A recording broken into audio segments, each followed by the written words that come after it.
Welcome to my Channel Deep Sleep Mission-DSM. As we begin, I would be delighted if you could share your location in the comments below. It's truly inspiring to witness how far this content travels and to connect with viewers from across the world. There's a word stuck in my throat right now. I can feel it there, writhing, trying to climb out, but I won't let it, not yet. First, I need you to understand something. What I'm about to tell you, it's going to sound impossible, crazy even. But I swear on everything I hold dear, every single word is true. And if you're listening to this late at night, maybe with your headphones on, lying in bed, I need you to pay very close attention, because once you hear this word, once it gets inside your head, there's no taking it back. So, before I continue, before I tell you about the worst mistake of my life, I have one question for you. Are you absolutely sure you want to know what happens when a single word becomes a living thing? All right, you've been warned. Let's begin. The story starts 3 weeks ago. I was sitting in my favorite coffee shop in Portland. You know the type. Exposed brick walls, Edison bulbs hanging from the ceiling, the smell of overpriced espresso filling the air. I had my laptop open, working on my thesis for grad school, psychology major, focusing on linguistic patterns in therapy sessions. God, if only I'd chosen literally any other topic. The shop was nearly empty that Tuesday afternoon. Just me, an elderly man reading a newspaper in the corner, and the barista, a girl named Emma who always drew little faces on my coffee cups. Normal day, perfectly normal, until she walked in. I noticed her immediately. Not because she was particularly striking, but because of how she moved.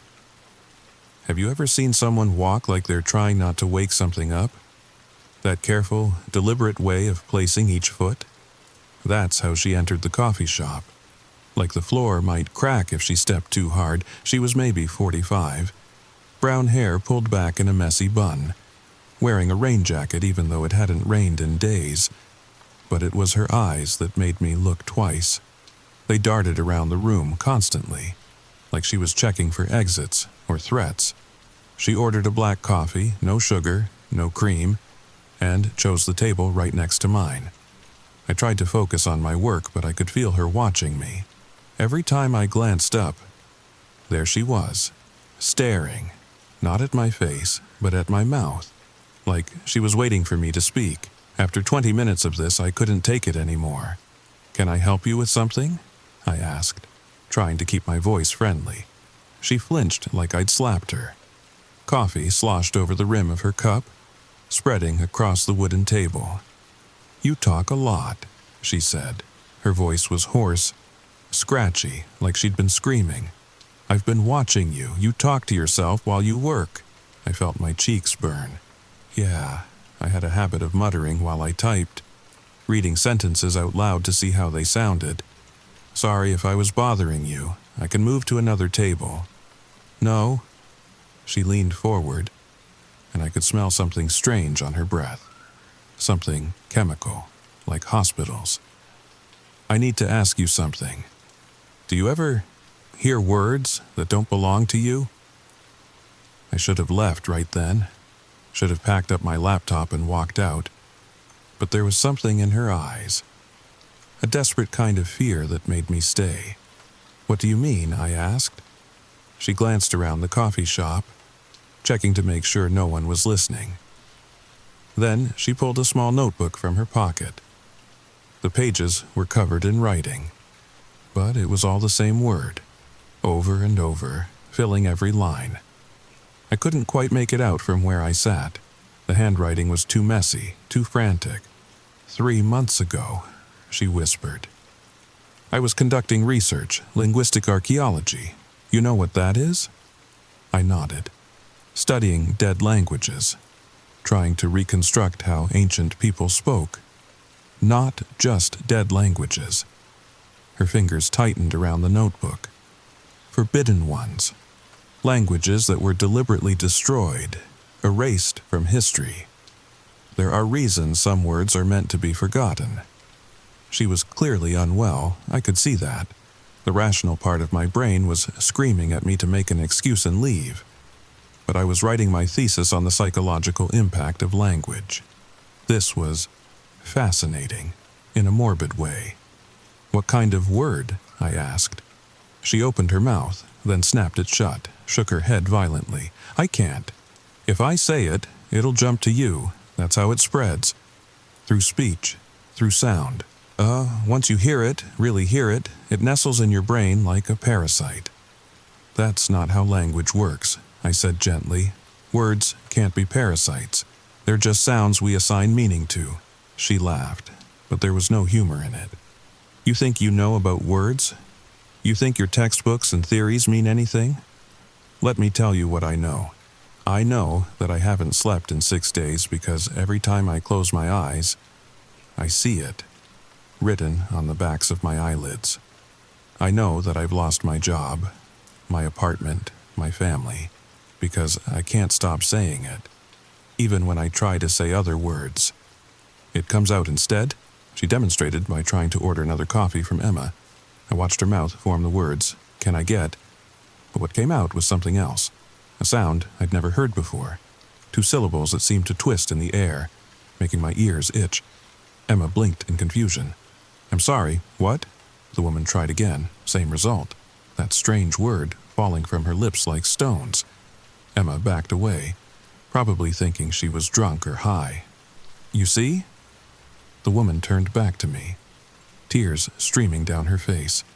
"It's replacing everything. Soon I won't be able to say anything else. And then it'll move on to someone new."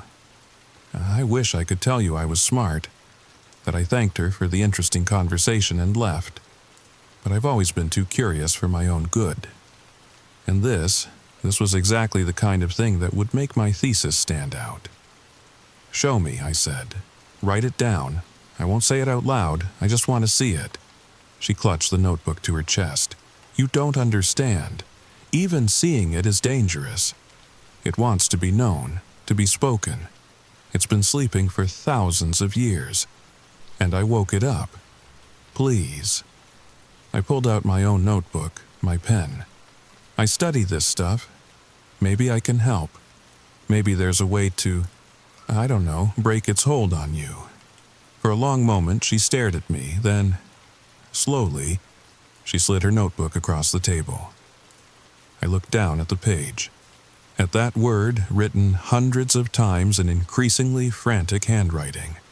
And something strange happened. The letters seemed to shift, to rearrange themselves, like they were trying to make themselves easier to pronounce, more appealing to say.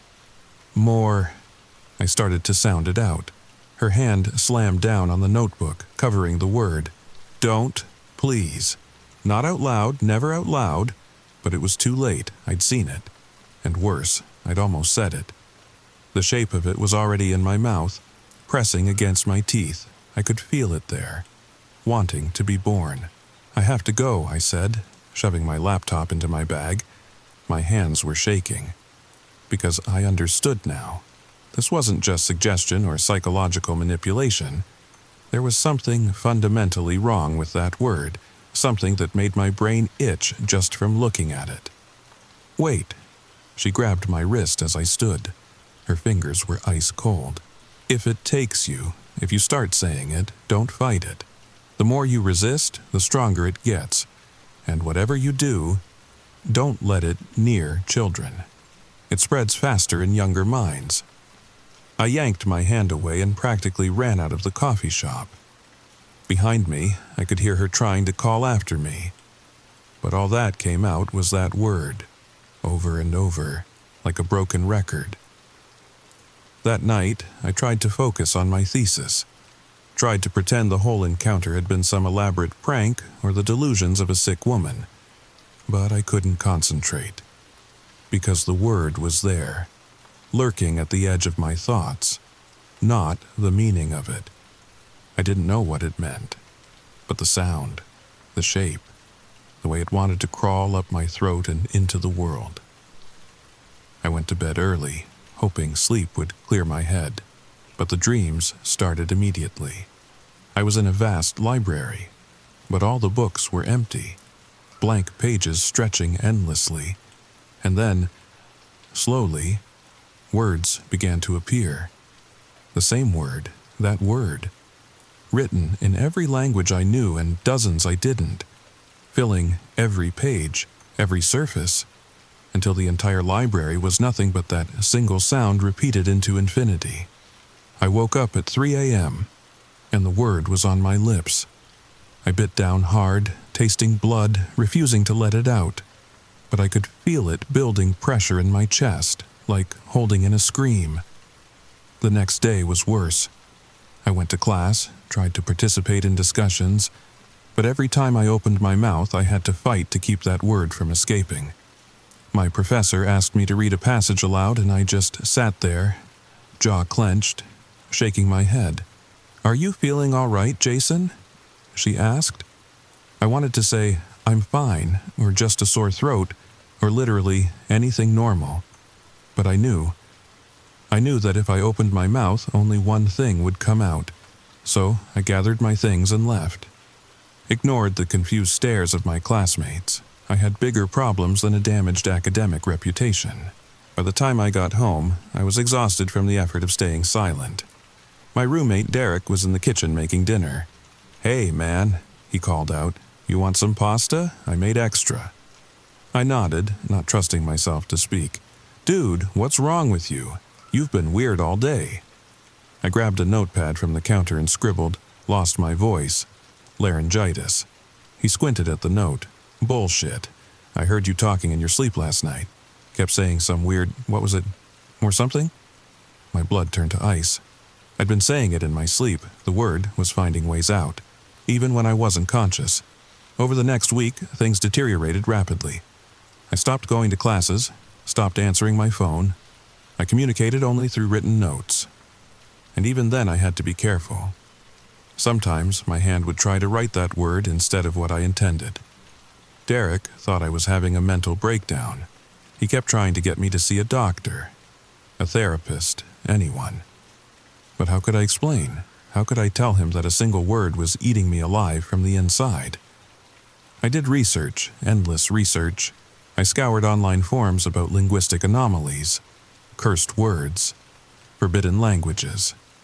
Most of it was nonsense, conspiracy theories and creepypasta. But buried deep in an archived academic paper from 1952, I found something, a reference to the Morgatha incident.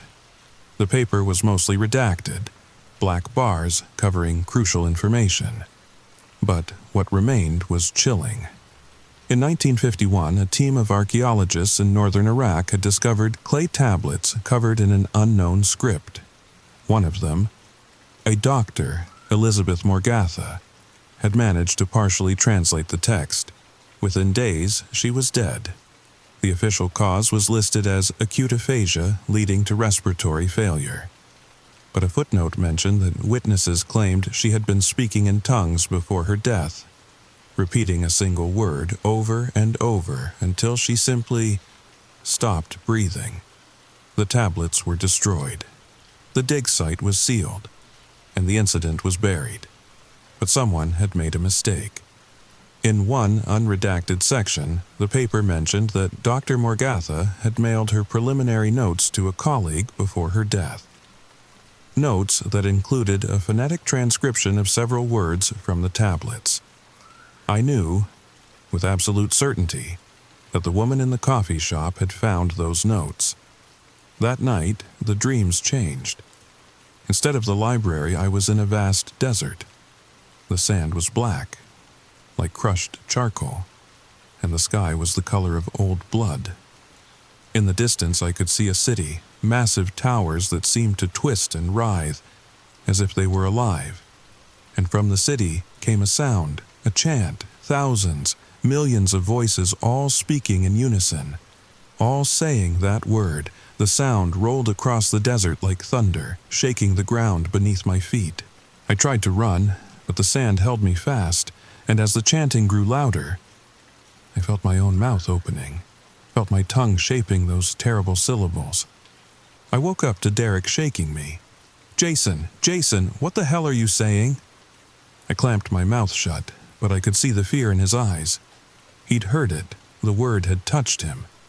It sounded like more goth. What does that mean? Nothing, I croaked, my voice barely a whisper. Just a nightmare. But I could already see the change in him, the way his lips moved slightly, like he was testing out the sound. The word had found a new host. I moved out the next day, didn't tell Derek where I was going, didn't tell anyone. I found a motel on the outskirts of town, paid cash for a week, and locked myself in. I thought if I could just stay away from people, stay silent, maybe the word would die with me. But isolation made it worse. With no distractions, no human contact, the word grew stronger.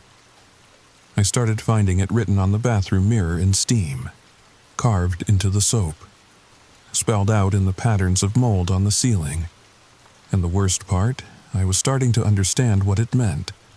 Not a translation exactly, but a feeling, a purpose. The word wasn't just a sound, it was a key, a summoning. Every time it was spoken, something ancient stirred. Something that had been sleeping since before human civilization began. I understood why that long-dead culture had tried to erase it. Why they had buried their tablets and scattered to the winds. Because once the word reached critical mass, once enough people were saying it, chanting it, breathing it into existence, something would wake up. I lasted 2 weeks in that motel. 2 weeks of fighting every second to keep that word locked inside.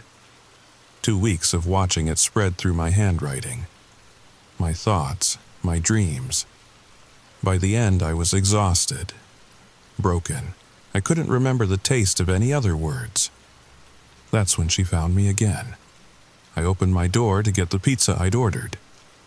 And there she was, the woman from the coffee shop. But she looked different now, gaunt. Her hair had gone partially white, and when she smiled, it was the smile of someone who had accepted their fate. "Hello, Jason," she said, except it came out as Morgatha. I understood her anyway. The word was teaching us its own grammar, its own logic. "Morgatha?" I asked, and felt a sick relief at finally saying it aloud, like pressure releasing from a wound. She nodded and came inside without invitation. We sat on the bed, 2 people infected by the same linguistic virus, and she told me what she'd learned. Not in English. English was already fading from our tongues. But in the language of that single word, twisted and multiplied into meaning. The tablets she'd found weren't warnings. They were instructions. A guide for bringing something through. Something that existed in the spaces between sounds, in the pause between syllables. The ancient civilization hadn't been trying to contain the word. They'd been trying to perfect it, to speak it correctly. And they'd failed. The word had turned on them, consuming their language, their culture, their lives, until all that remained was silence. But the word itself survived, waiting, sleeping in buried clay and forgotten notes, until someone stupid enough, curious enough, spoke it again. Morgatha, I asked. "How do we stop it?" "Morgatha," she replied. "We don't." She showed me her phone. Screen after screen of text messages, all containing that word. She'd tried to warn people, tried to explain, but the word had corrupted every message. Instead of warnings, she'd been spreading it, seeding it into hundreds of minds. I checked my own phone with trembling fingers. Derek had been texting me, calling me. His messages started normal, concerned. But by the 10th one, I could see the infection taking hold. "Dude, where Morgatha you? I'm Morgatha about you. Morgatha. The last message was just the word repeated over and over, filling the screen. I knew then that it was already too late, not just for us, but for everyone we'd made contact with. The word would spread like wildfire, through speech, through text, through the very act of thinking about it. And each time it was spoken, that sleeping thing would stir a little more. "Morgatha," the woman said. And somehow I understood she was saying goodbye. She stood, walked to the door, and left. I never saw her again, but sometimes, in my dreams, I hear her voice joining the eternal chant.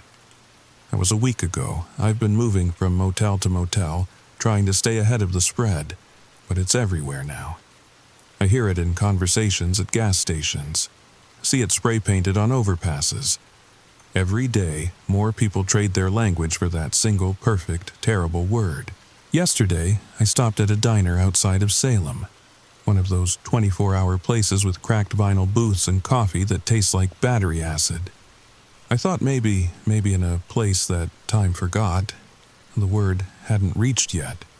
I was wrong. The waitress approached my table, middle-aged woman with kind eyes and a name tag that read Dolores. She opened her mouth to ask for my order, and I watched her face contort in confusion as only one word came out. "Morgatha?" She tried again, same result. Her hand flew to her throat, eyes wide with panic. An elderly man in the corner booth looked up from his newspaper. "You all right there, Dolores?" he called out. She turned to him, mouth working frantically, but all she could produce was that damned word over and over, each repetition more desperate than the last. The man stood up, concerned, and that's when I noticed the newspaper he'd been reading. Every headline, every article, every advertisement, all replaced by that single word in different fonts and sizes. He hadn't noticed yet. His brain was still translating it into meaning. But the infection was already complete. I left $20 on the table and fled. In the parking lot, I saw something that made my blood freeze.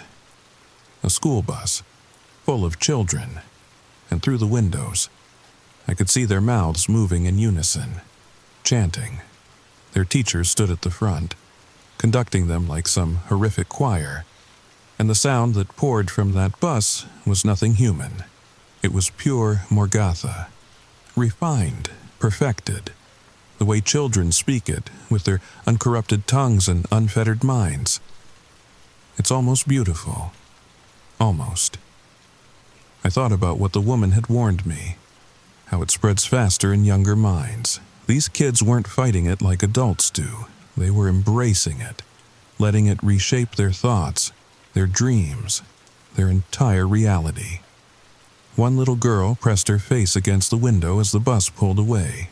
She smiled at me, and I could see the word written in her eyes. Not metaphorically, literally. Tiny letters scrolling across her irises like some impossible tattoo. That night, I tried one last experiment. I found an old payphone, a relic from another era, and called my mother in Michigan. I needed to hear a familiar voice, needed to know that somewhere, somehow, normal life continued. She answered on the third ring. "Hello?" Relief flooded through me. Her voice was clear, normal, uninfected. "Mom," I croaked, fighting to keep the word at bay. "It's Jason. Oh, honey, I've been so worried. Derek called and said you disappeared. He sounded so strange. Kept saying this weird word." My heart sank. "Mom, listen to me. Don't repeat anything Derek said. Don't even think about it. There's something wrong with..." "Morgatha." The word fell from her lips so casually, like she was asking about the weather. "Mom, no." Is that what he was trying to say, Morgatha? What does that mean, honey? Is it some new slang you kids are using? I hung up. What else could I do? She'd said it. The word had her now. By tomorrow, maybe even by tonight, it would be all she could say, all she could think, all she could be. I destroyed the phone with a rock. Pointless gesture, but it felt good to break something. To fight back against the inevitable in some small, futile way, and the dreams are getting stronger. The city in the desert is clearer now. I can see things moving in those twisted towers, waiting, preparing. Soon, When enough voices join the chant, when the word reaches some critical mass of speakers, they'll push through. I don't know what they are. I don't want to know. But I can feel them pressing against the thin membrane of reality, hungry, patient, inevitable. I'm telling you this because I need someone to understand before I lose the last of my words, before English becomes just a memory. The word is probably already in your head now, working its way through your neural pathways. You'll try to resist it. We all do. But eventually, tonight, tomorrow, next week, you'll say it. It starts small, you'll be singing in the shower, and one wrong note will come out as Morgatha. You'll laugh it off. Tell yourself you're being paranoid. But then it happens again. You're ordering coffee, talking to a friend, leaving a voicemail. And there it is, that word, slipping through the cracks.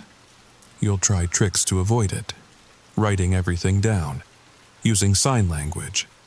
Some people even try to cut out their tongues, though I don't recommend it. I met a man in Eugene who'd done that. The word just found other ways out.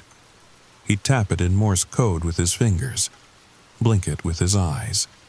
His body had become a prison, and Morgatha was the only key. The really insidious part? You'll start to like it. That's what nobody tells you about linguistic possession.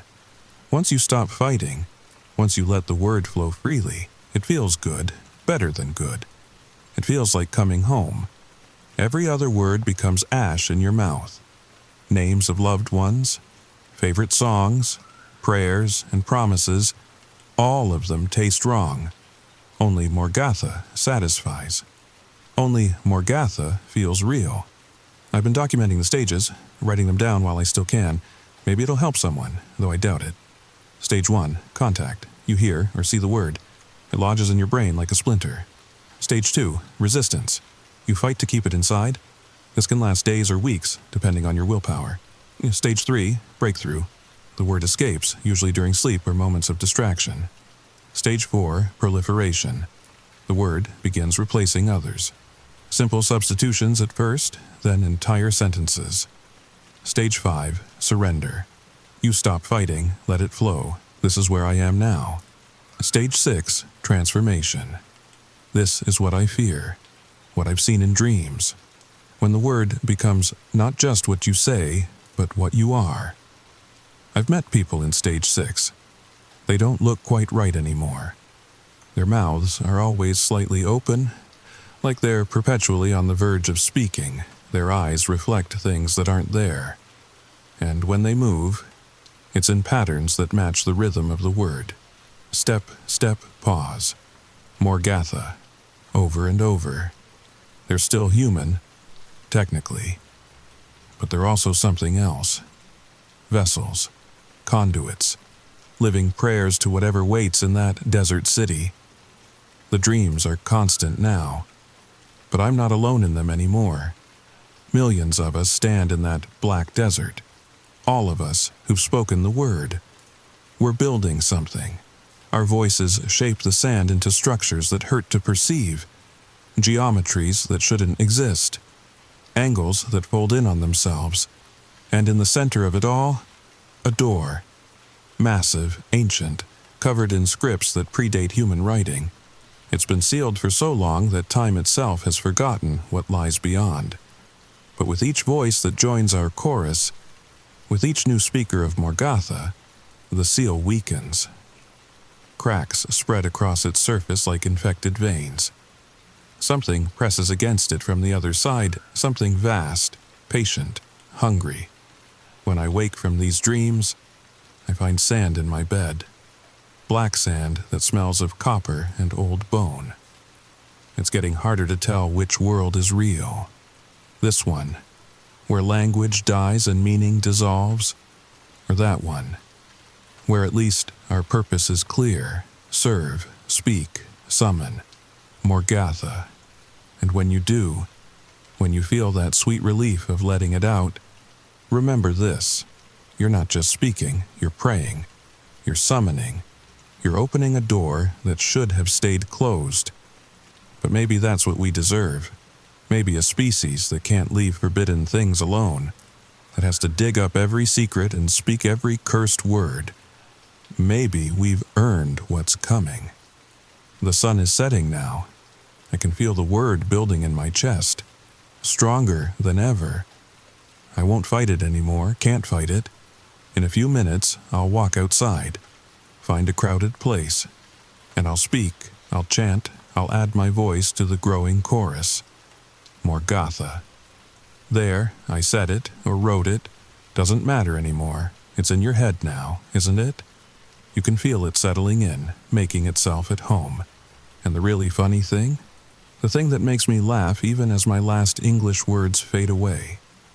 You're already trying to say it. Go ahead, just once. What's the harm? It's just a word, just 2 simple syllables. Gath, A. The city in the desert is so beautiful when the blood sun sets. The towers sing so sweetly, and the things inside, oh, they've been waiting so long to meet you. So very, very long. Morgatha, Morgatha. Morgatha, Morgatha, Morgatha, Morgatha, Morgatha, Morgatha, Morgatha, Morgatha, Morgatha, Morgatha, Morgatha, Morgatha, Morgatha, Morgatha, Morgatha, Morgatha, Morgatha, Morgatha, Morgatha, Morgatha. Wait, can you hear that? That sound? Like millions of voices all speaking at once. That's not coming from your device, that's coming from inside, from the word that's already replacing everything else. Sweet dreams, listener.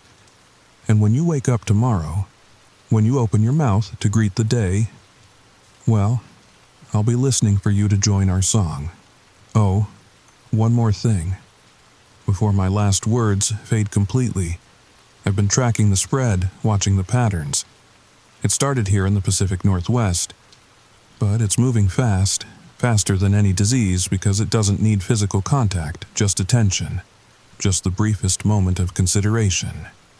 By my calculations, if the current rate holds, everyone in North America will be infected within 6 weeks. The world, within 3 months, except there are some who seem immune, not many, but a few. People who hear the word and simply don't care, who treat it like any other sound. No curiosity, no fear, no emotional response at all. If you're one of these people, if you've made it this far without feeling that terrible urge to speak, then please, please, find others like you. Build walls. Create silence. Maybe, just maybe, when the door finally opens, when that thing pushes through, there will still be some remnant of humanity that remembers how to speak its own name. But probably not. The word is too perfect, too viral, too aligned with something broken in the human psyche. We were always going to find it eventually. Dig it up, speak it aloud, set it free. It's our nature. Can you feel it yet? That pressure in your throat, that itch on your tongue, that's the word trying to be born. Don't be afraid. Everyone goes through this. The anticipation is worse than the reality. Once you say it, once you join us, everything becomes so much simpler. No more choices, no more uncertainty, just the word, always and forever. Morgatha. See how easy that was? Now, before it's too late, if you're still fighting this, if you still have words of your own, tell someone. Comment below, share this story, not to spread the word, God, not that, but to warn them, to let them know what's coming. Ask your questions now, while you still can. While language still means something. Tell me, what words do you treasure most? What names do you love? What songs bring you comfort? Hold on to them. Speak them one last time before Morgatha takes them all. Because once everyone's speaking Morgatha, once that's all that's left, the door opens. And what comes through, well, you'll see soon enough. Listen. Do you hear that? That's not your neighbor. That's not the TV next door. That's the sound of 10 million voices all saying the same thing. All joining the grand chorus. All preparing the way. We're so close now. So very close. when you add your voice to ours, when you finally let the word free, we might just reach the critical mass, the frequency needed to shake reality itself. Won't that be something? Won't that be Morgatha? Story number 2. The morning I forgot how to tie my shoes, that's when I knew something was terribly wrong. I'm 37 years old, or at least my body is, but my mind is slipping backwards through time, and I'm terrified of where it's heading. Before we dive into this nightmare, hit that subscribe button if you want to hear more stories that'll keep you up at night. Trust me, after hearing what happened to me, you'll be checking your own memories, wondering if they're really yours. Now, let me tell you how it all started. It was a Tuesday morning in my apartment in Portland, Oregon. The rain was tapping against my window, that familiar Pacific Northwest rhythm that usually comforted me. I sat on the edge of my bed, staring at my work shoes. My fingers hovered over the laces, frozen. "Come on, Sarah," I whispered to myself.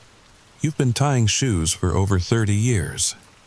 But the knowledge just wasn't there, like trying to remember a word in a foreign language you never learned. My hands trembled as I fumbled with the laces, eventually managing some clumsy knot that would have embarrassed a kindergartner. The strange thing was, I could remember other things perfectly. I knew my social security number, my credit card PIN, the exact recipe for my grandmother's apple pie. But this simple motor skill, something so fundamental to daily life, had simply vanished. At first, I blamed it on stress. The marketing firm where I worked had been brutal lately, deadlines piling up like the coffee cups on my desk. Maybe I just needed more sleep. But then came the phone call from my mother. "Sarah, honey, are you feeling all right?" Her voice carried that worried tone I hadn't heard since I was much younger. "I'm fine, Mom. Why?" "You called me 3 times yesterday asking when Dad was picking you up from school." My blood ran cold. "What?" "You kept saying you were waiting by the gym doors, that the other kids had already left. Sarah, your father passed away 5 years ago, and you haven't been in school for decades." The words hit me like physical blows. I didn't remember making those calls. I pulled up my phone log with shaking fingers. There they were, 3 calls to Mom, 15 minutes each. According to the timestamps, I'd made them during my lunch break, sitting in the conference room at work. But I remembered having lunch with my colleague Marcus that day. We'd discussed the Peterson account. Or had we? Suddenly, I couldn't be sure. The memory felt thin, like tissue paper about to tear. "Mom," I said, my voice barely a whisper. "What exactly did I say?" There was a pause. "You sounded so young, honey, so scared. You kept asking if you were in trouble, if that's why Dad wasn't coming. You said Mr. Harrison was looking at you funny and you wanted to go home." Mr. Harrison. The name sent a chill down my spine, but I couldn't place it. It felt important, like a word on the tip of my tongue, but my adult mind couldn't grasp it. The doctor's appointment was a blur of tests and concerned faces. MRI scans, cognitive assessments, blood work. Everything came back normal.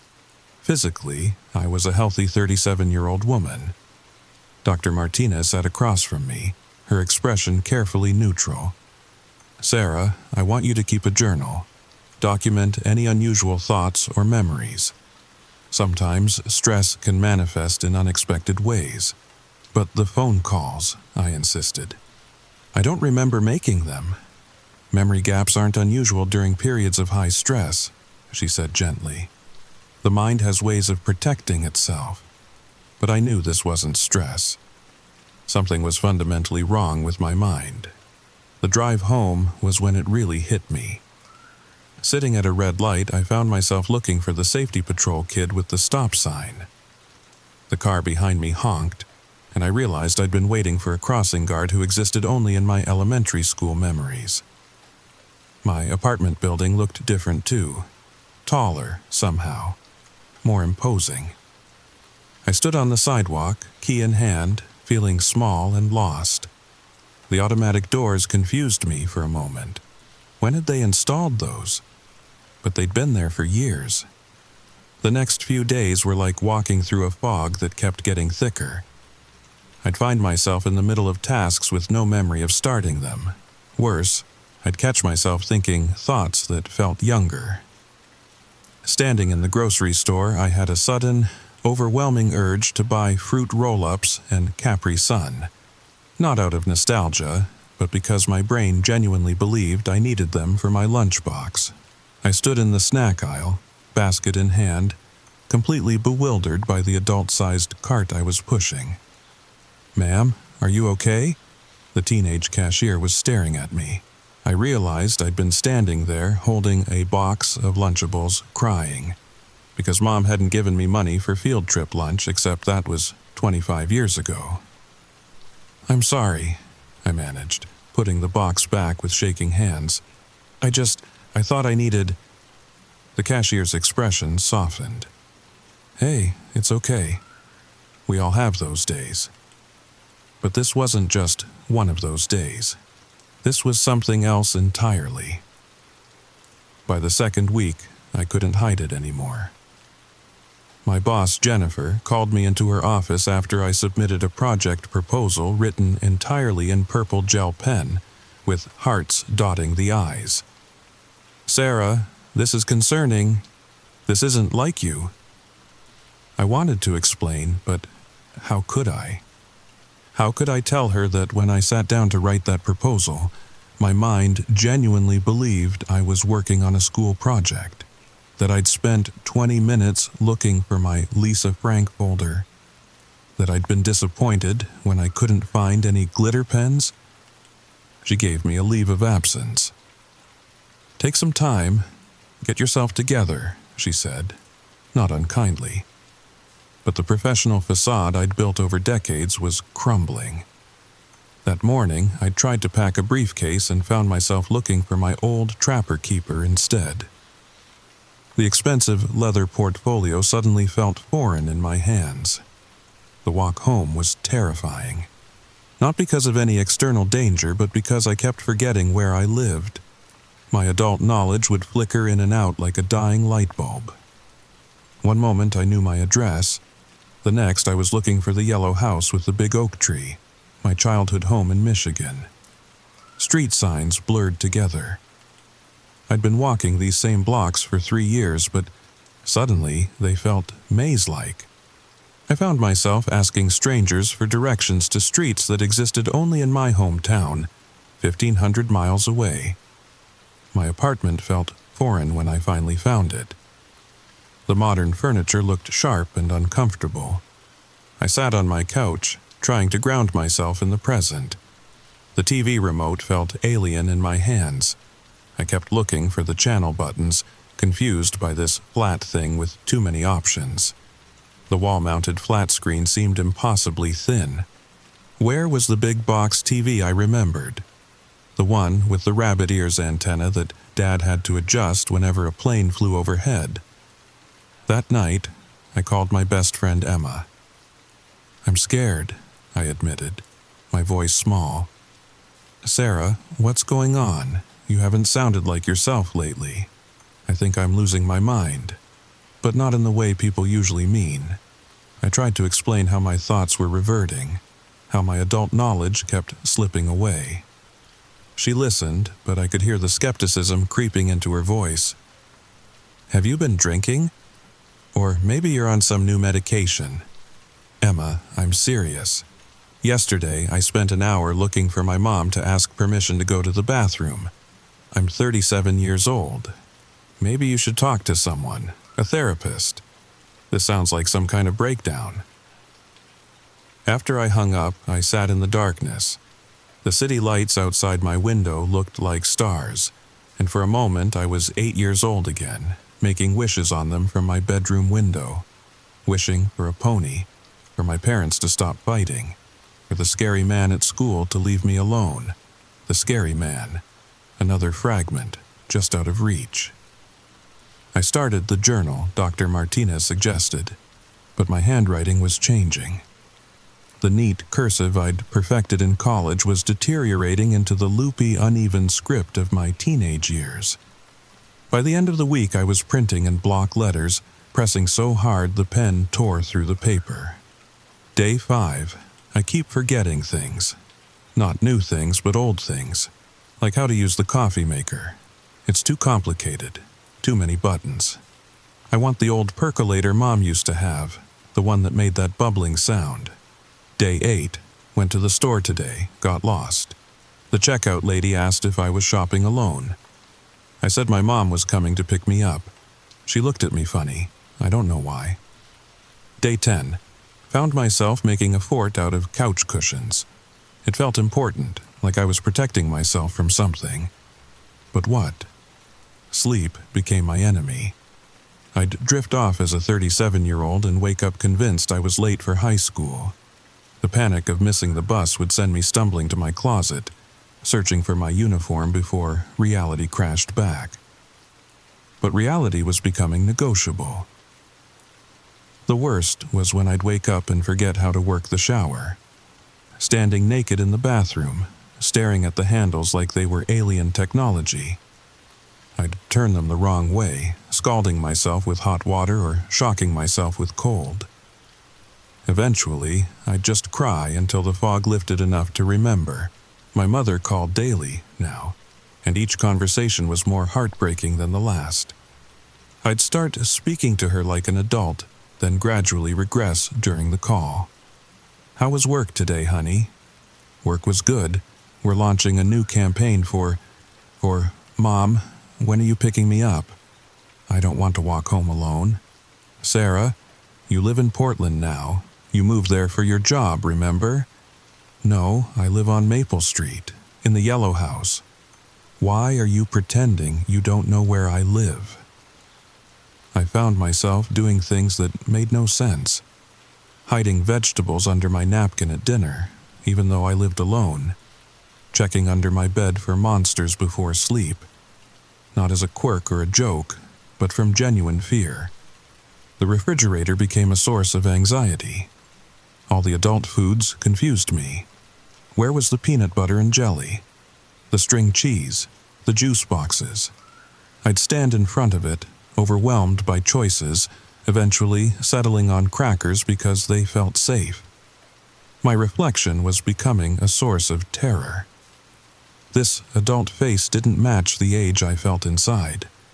I'd touch the mirror, expecting to see my teenage self, my child self. The disconnect was vertigo-inducing. I started avoiding mirrors altogether. Then windows. Any reflective surface that might show me this stranger wearing my face. 3 weeks in, and I was rapidly losing ground.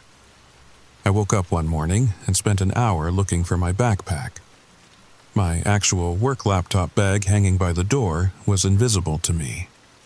All I could think about was my purple JanSport with the keychains. The journal entries were becoming more disturbing.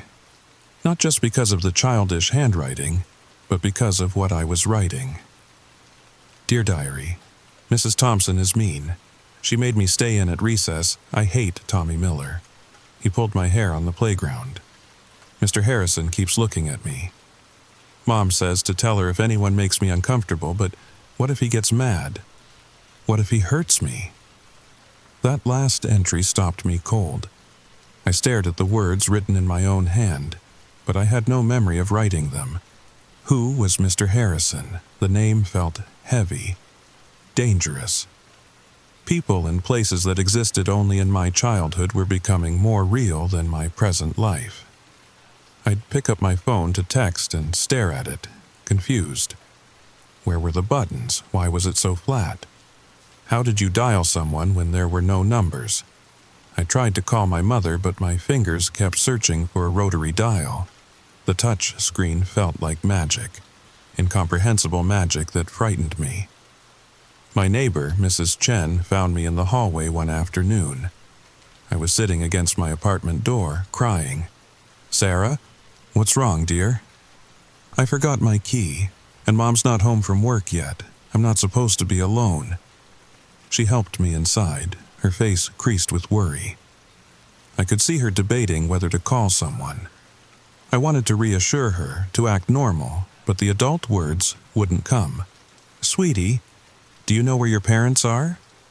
"Mom's at work. Dad's..." I paused, confusion washing over me. "Dad's gone. He went away and he's not coming back." Mrs. Chen's expression grew more concerned.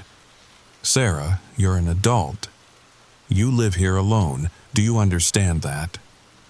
But I didn't. The concept felt impossible. Adults lived in houses, not apartments.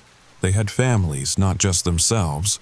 I was just a kid waiting for someone to take care of me. That night, I made a video for myself. While I still had moments of clarity, I needed to document what was happening. "If you're watching this," I told the camera, "you're probably confused. You're Sarah Mitchell. You're 37 years old. You live in Portland. You're sick, but not in a way doctors understand." I explained everything I could, created a guide for my regressing mind.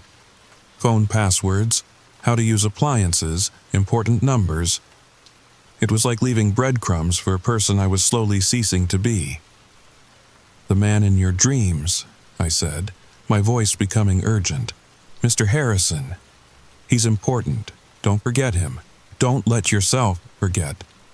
But even as I spoke, I could feel the memory slipping away. The physical world was becoming treacherous. I'd reach for things that weren't there, muscle memory from decades past overriding present reality.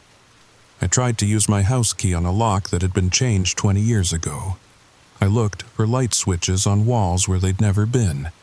Technology was the worst. My laptop might as well have been a spaceship console.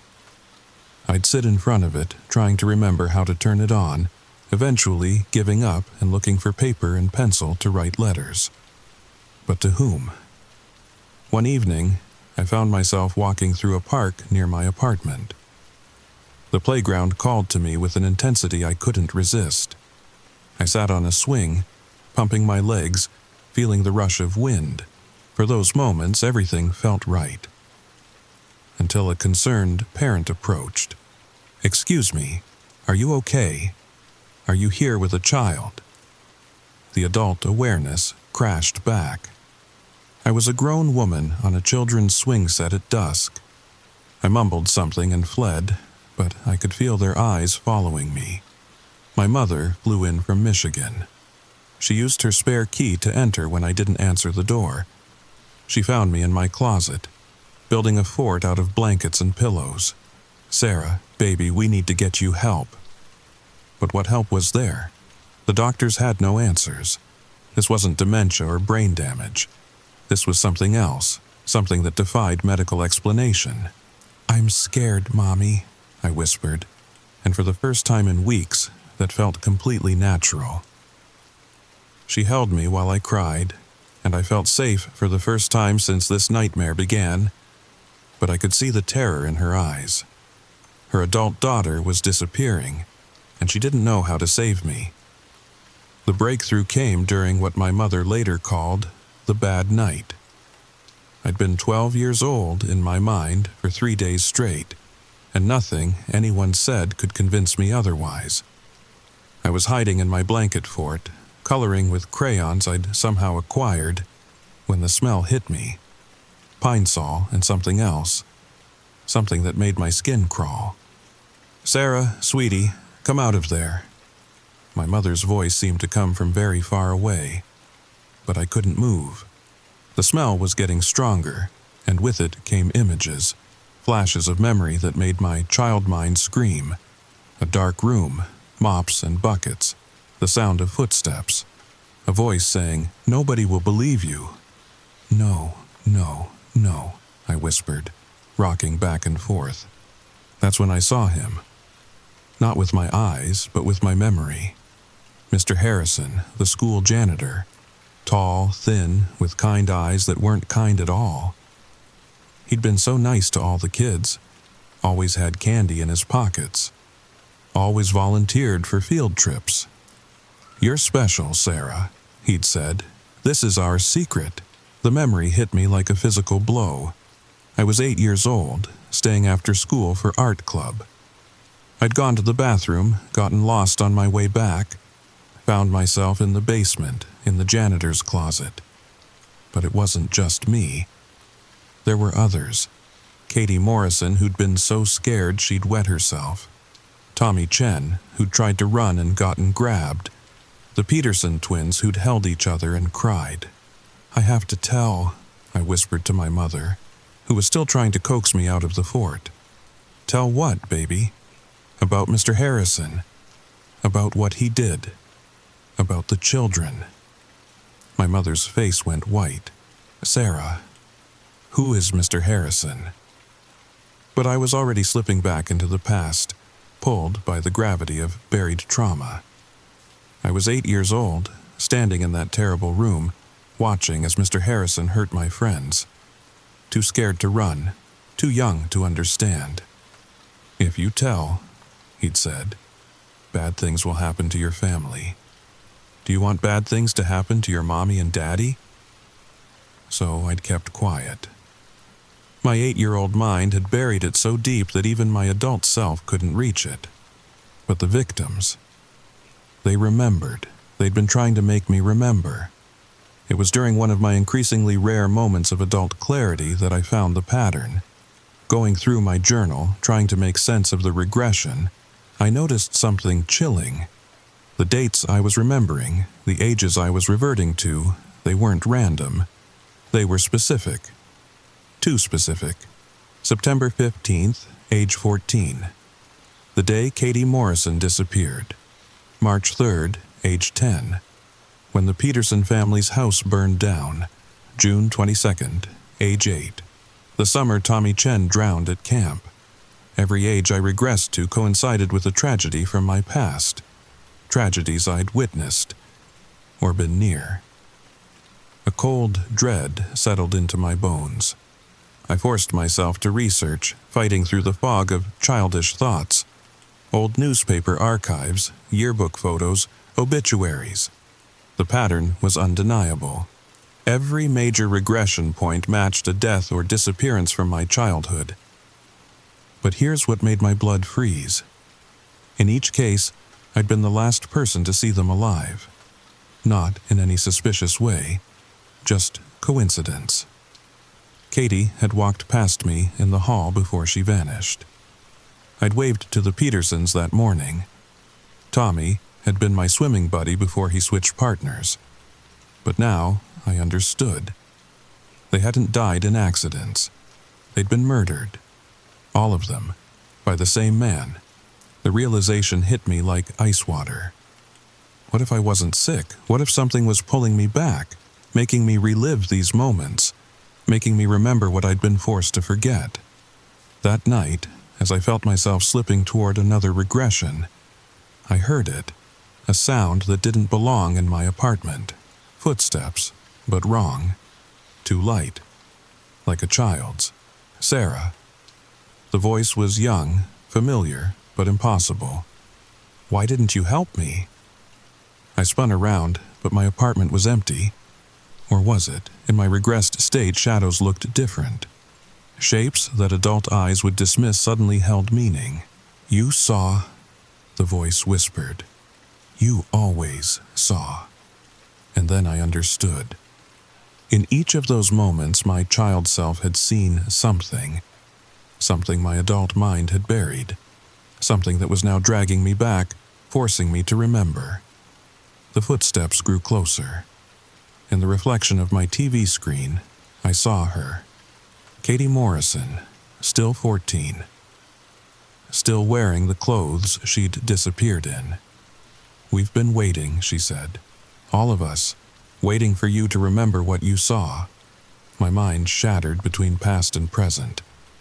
Adult Sarah screamed, but the sound that came out was a child's cry, because I was 8 again, standing in the woods behind the school, watching Mr. Harrison drag Katie's body to the old well. I'd forgotten, made myself forget. A child's survival mechanism. But they hadn't forgotten. The victims, they'd been pulling me back, age by age, trying to make me remember, make me tell. The room filled with them. Children and teenagers, frozen at the age of their deaths, all connected by the thread of my witness. My silence. "Tell them," Katie whispered. "Tell them what you saw, what you've always known." I reached for my phone with trembling child hands. 911. My voice was young, but the words were clear. "I need to report murders, old murders. I know where the bodies are." The next few hours were a blur of police cars, flashing lights, and questions I could barely answer. My mother held my hand while I tried to explain what I'd seen, what I'd remembered. Detective Rodriguez was patient, kind. She'd worked with trauma victims before. "Take your time, Sarah. Start from the beginning." But there was no beginning, not really. Just fragments of memory, puzzle pieces that had been scattered and buried for decades. "The janitor's closet," I whispered. "He took us there, one by one, said it was a game."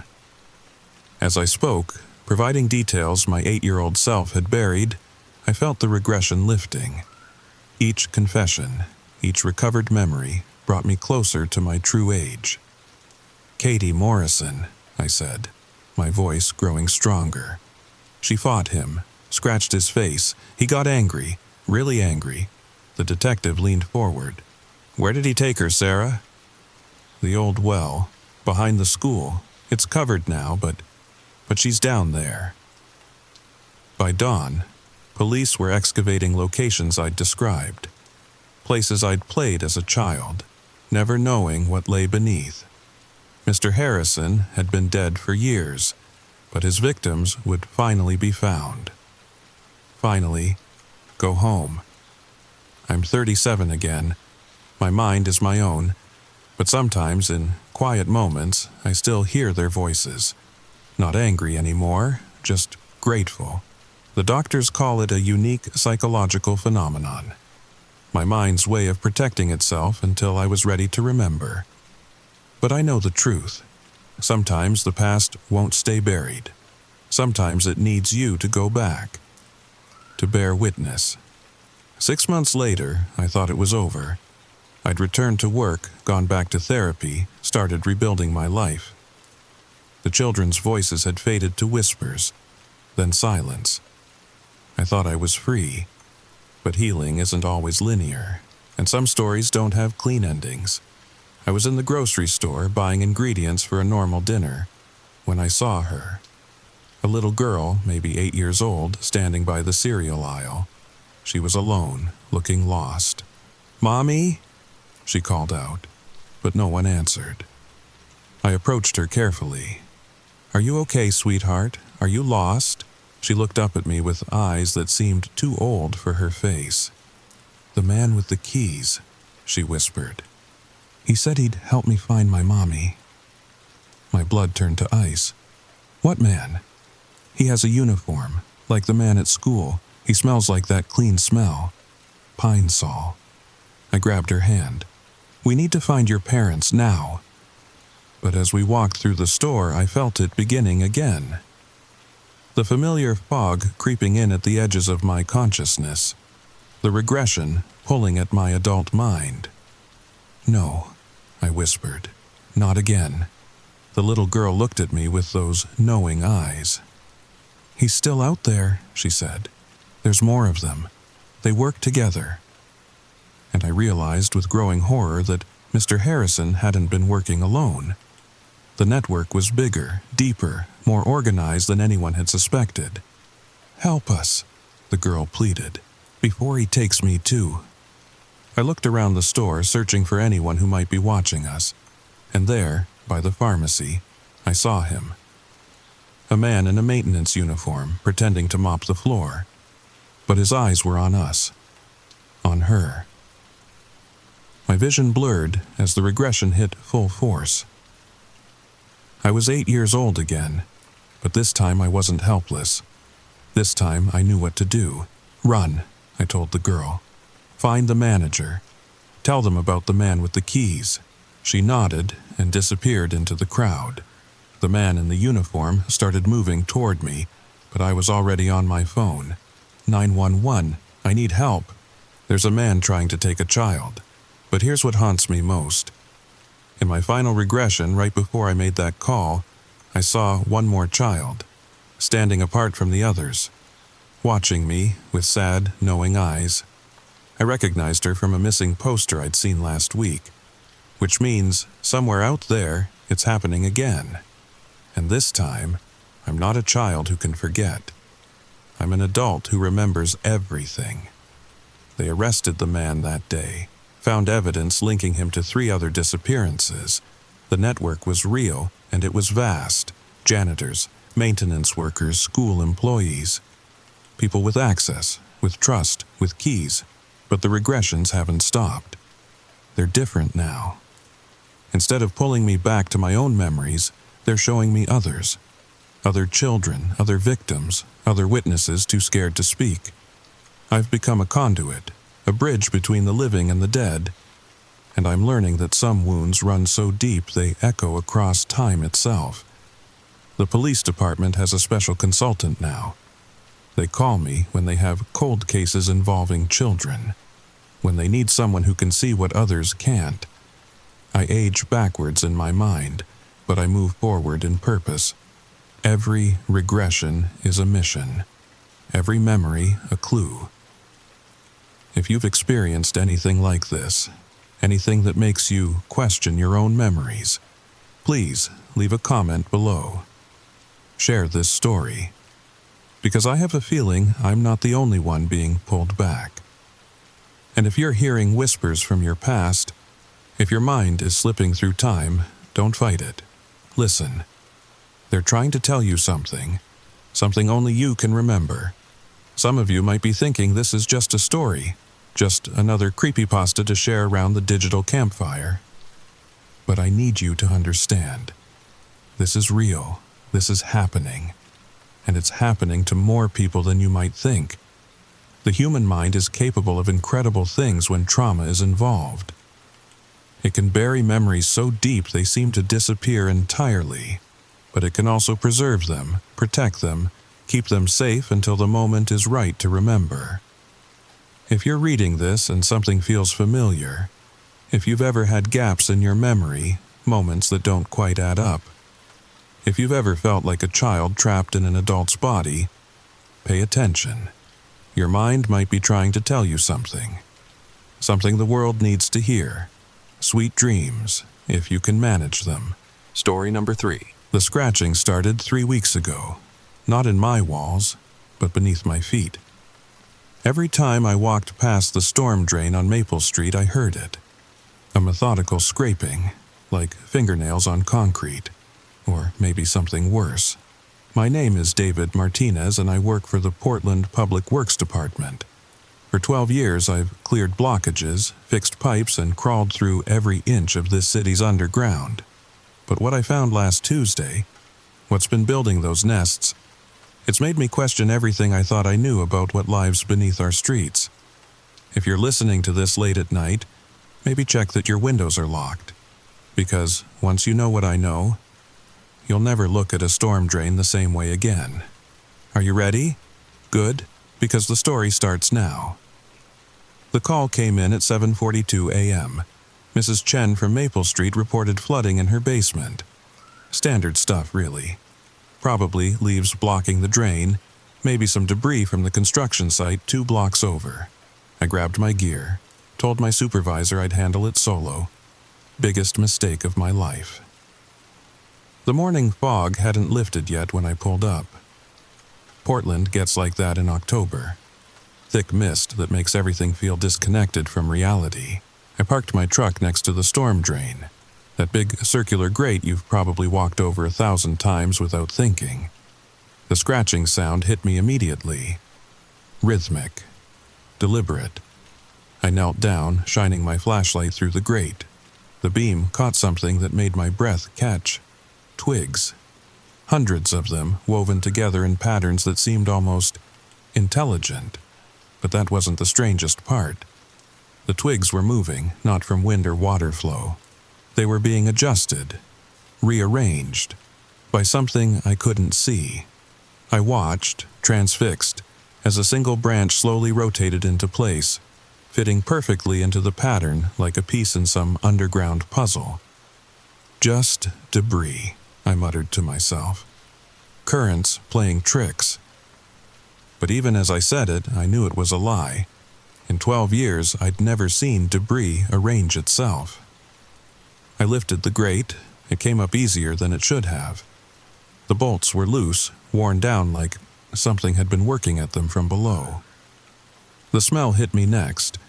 Not sewage, but something organic. Sweet and rotten at the same time, like overripe fruit mixed with wet soil. My flashlight beam penetrated maybe 6 feet into the tunnel before the darkness swallowed it. The nest, because that's what it was, I was sure of it now, extended as far as I could see. Twigs, leaves, and something white that looked disturbingly like bone, all woven together in spiraling patterns that hurt to look at directly. I should have called for backup, should have reported it and let someone else deal with it. But curiosity, that's always been my weakness. I lowered myself in. The temperature dropped instantly. My breath came out in visible puffs as my boots splashed into the thin stream of water. The walls were covered in more of those nests, layered so thick I couldn't see the original concrete. My flashlight caught symbols carved into the organic matter. Not random scratches, but deliberate marks that seemed to form a language I couldn't read. Then I heard it. Not scratching this time. Breathing. Slow. Measured. Coming from deeper in the tunnel, I froze. In 12 years, I'd encountered homeless people in the tunnels, drug addicts, even a few urban explorers. But this breathing, it was wrong. Too deep. Too wet. Like lungs filled with mud trying to draw air. Hello? My voice echoed strangely, muffled by the nest material. Portland Public Works. Anyone down here? The breathing stopped. The silence that followed was worse than any sound. It pressed against my eardrums, made my skin crawl. Every instinct screamed at me to run, but I couldn't move. My legs felt rooted to the spot as my flashlight beam wavered in my trembling hand. Then I saw the eyes. Dozens of them, reflecting my light from deeper in the tunnel, not arranged in pairs like human eyes, but in clusters. Patterns, some high on the walls, others low near the water. All of them focused on me. They blinked in unison. I stumbled backward, nearly dropping my flashlight. My boots slipped on something slick, not water. The beam swung wildly, and for just a second, I saw it clearly. A hand, but not human. Too long, with too many joints. Covered in something that might have been fur or fungus, it was weaving twigs into the nest wall with movements so precise they seemed choreographed. I ran, God help me. I abandoned every protocol, every bit of training, and I ran. Scrambled up that ladder faster than I'd ever moved in my life. The moment I hit street level, I slammed the grate down and backed away, chest heaving. The scratching resumed, calm, methodical, like I'd never been there at all. I didn't report what I saw. How could I? Hey boss, there's something with too many eyes building nests in the storm drains. They'd have me in psychiatric evaluation before lunch. Instead, I filed a standard report. Debris blockage, cleared successfully. Mrs. Chen's flooding issue resolved. Just another Tuesday in Portland Public Works. But I couldn't stop thinking about those eyes. The patterns in the nests. The breathing. That night, I did something stupid. I went back. Not to the Maple Street drain. I wasn't that crazy yet. But to others around the city. I had to know if it was isolated or it wasn't. Alberta Street, Burnside, Hawthorne. Every drain I checked had them. The nests, some new, with fresh twigs still green, others old, compacted into dense masses that looked almost fossilized. All with those same spiral patterns. All with those carved symbols. I started mapping them. Spent my evenings driving around, marking locations on my phone. A pattern emerged, not random at all. The nests formed lines, connections, like a web spreading beneath the city. 3 nights in, I met Marcus. I was checking a drain on Division Street when footsteps approached. I tensed, ready to explain why a city worker was poking around storm drains at 11 p.m. But the man who appeared looked as paranoid as I felt. "You've seen them too." Not a question, a statement. Marcus Chen, no relation to Mrs. Chen, he assured me, was a professor at Portland State, anthropology department. He'd been tracking the nests for 2 months, ever since a student brought him photos from an urban exploration gone wrong. "They're not random," he said, showing me a map on his tablet. Red dots marked nest locations. They formed a perfect spiral, centered on something in southeast Portland. It's a Fibonacci sequence, natural mathematical pattern, but applied to city infrastructure, that's not natural at all. We compared notes, he had photos, hundreds of them. Close-ups of the symbols that made my skin crawl. Shots of nest chambers that extended far beyond what I'd seen. And one image that made my blood run cold. A cocoon, human-sized, hanging from the tunnel ceiling, wrapped in the same woven material as the nests. "Empty," Marcus said, quickly, seeing my expression. "All the ones I've found are empty, but they're waiting for something." He nodded grimly. We agreed to meet the next night. Marcus wanted to show me something at the center of the spiral. Said he'd found where all the tunnel nests connected. I should have said no. Should have reported everything to the police, the FBI, anyone who'd listen. Instead, I said yes, because I had to know. Had to understand what was building beneath our feet while the city slept above. Marcus never showed up. I waited 2 hours at our meeting spot. Called his phone a dozen times. Finally drove to his apartment. Door unlocked. Lights on, coffee still warm on his desk. His research was gone. Every photo, every note. Like he'd never investigated anything at all. But he'd missed something. A sticky note under his keyboard with an address. Southeast Portland, dead center of the spiral. I should have walked away, should have forgotten everything and gone back to my normal life of fixing pipes and clearing drains. Instead, I drove to that address. It was an abandoned warehouse, broken windows, graffiti-covered walls, the kind of place where bad things happen and nobody asks questions. But the storm drain in front, that was new. Too new. The concrete around it was fresh, maybe a week old. I could hear the scratching from 50 feet away. This time, I came prepared. Industrial flashlight, backup batteries, a crowbar, though I wasn't sure what good it would do. And my phone, recording everything. The grate lifted easily. No bolts at all, like they wanted people to enter. The tunnel below was different, wider, older. The nests here weren't made of twigs, they were made of bones, small ones. Rats, cats, birds, all woven together in those same spiral patterns. The smell was overwhelming, death and sweetness and something chemical that burned my nostrils. I descended. The tunnel opened into a chamber, cathedral huge. My light barely reached the ceiling, and everywhere were the cocoons, hundreds of them, hanging like fruit from organic scaffolding that defied logic.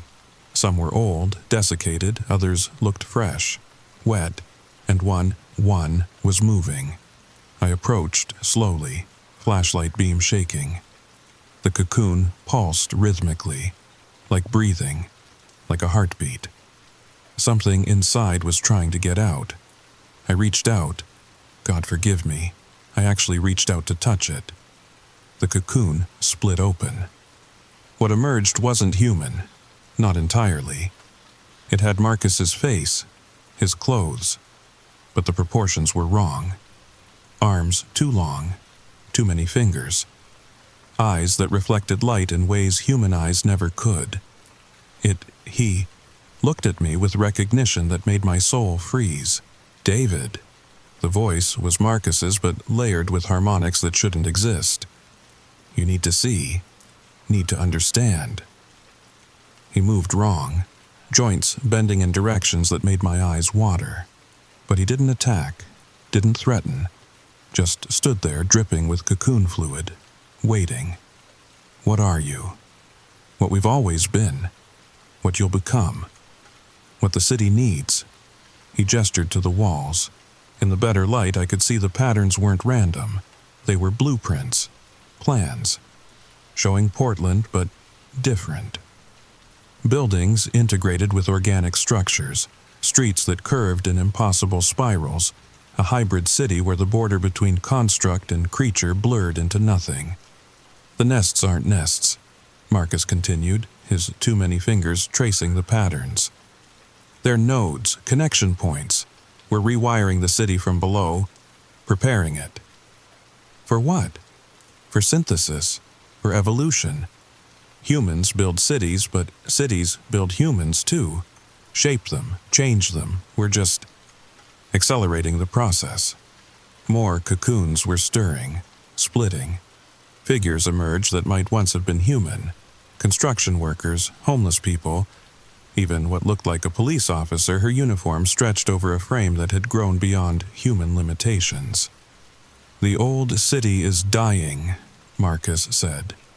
Concrete crumbling, pipes failing, infrastructure collapse inevitable. But we can save it, merge with it, become it. They showed me things, visions maybe, or memories that weren't mine. A Portland where buildings grew rather than were built. Where the homeless found shelter in living walls that knew their needs. Where storm drains cleaned themselves and streets healed their own cracks. Beautiful, horrifying, perfect, wrong. Join us, Marcus whispered. You've maintained this city for 12 years. Now help us transform it. I ran again, but this time they let me. I made it back to the surface, to my truck, to my apartment. Locked every door. Drew every curtain. But I could still hear it. The scratching. Coming from my sink. My shower drain. Every pipe in the building. They're in all of them now. I tried to warn people. Posted online. Called the news stations. But who believes a sewer worker talking about underground cocoons and evolved humans? The posts got deleted, the calls disconnected, and one by one, people I'd contacted started disappearing. Not taken. I don't think they're taking anyone. I think people are choosing, because late at night when the scratching gets loudest, I hear them. Voices in the pipes, whispering about the new city, the better way, the evolution waiting just below. And the worst part of me wants to listen. It's been 3 days since I wrote the last part. 3 days of no sleep, of jumping at every sound, of avoiding every drain, every pipe, every place where the underground touches our world. But they're patient. God, they're so patient. I see the changes now, subtle things others miss. That new barista at the coffee shop who moves just a little too smoothly. The road crew that works only at night. Their equipment making sounds no machinery should. The way certain buildings seem to breathe when you're not looking directly at them. Portland is transforming. Has been for months, maybe years. And we never noticed because it's happening from below, from inside, from the places we trust but never think about. Last night, the scratching stopped. The silence woke me. After weeks of constant sound, the absence was deafening. I lay there, heart pounding, waiting. Nothing. Even the normal sounds, traffic, wind, the neighbor's TV, all muted, like the world was holding its breath. Then I heard my name, not from outside, from my bathroom, from the drain. David, it's time. I grabbed my flashlight, my crowbar. Stupid weapons against something that wasn't really attacking. But I had to face it, had to end this one way or another. The bathroom was dark. I flicked the switch, nothing. The power was on. I could see light under the door from the hallway. But in here, Darkness had weight, substance. My flashlight beam caught the mirror first. Words written in condensation that shouldn't exist. We were like you once. Afraid. Alone. Now, we're everything. The bathtub drain was open. Not just uncovered, gone. A hole where porcelain should be. A tunnel leading down into black nothing. And from it, that sweet rot smell. Stronger now, almost pleasant. I peered in. Eyes looked back. Marcus's eyes, but kinder than I remembered, sadder. I fought too, his voice drifted up. We all did. The change is terrifying. But David, the city is dying, you know it. You've seen the failing infrastructure, the homelessness, the decay. We can fix it, all of it. But we need people who understand, who care, by turning them into monsters, by evolving them into solutions. Look at your hands, David. I did. Under the flashlight, my skin looked normal. Then I saw it. Faint lines, patterns, like the nest spirals, but microscopic, moving just beneath the surface. You've been breathing our air for weeks, walking in our tunnels. You're already changing. Fighting it just makes it harder. I wanted to deny it, but my fingers, had they always been that long? My vision in the dark bathroom, was it always that clear? What happens if I come down? You become what the city needs you to be. Maybe you maintain the new pipes, the living ones that never clog. Maybe you help design the next phase. Maybe you just exist, part of something greater than yourself. But you'll never be alone again. Never be ignored. Never be just another city worker nobody notices. The loneliness hit me then.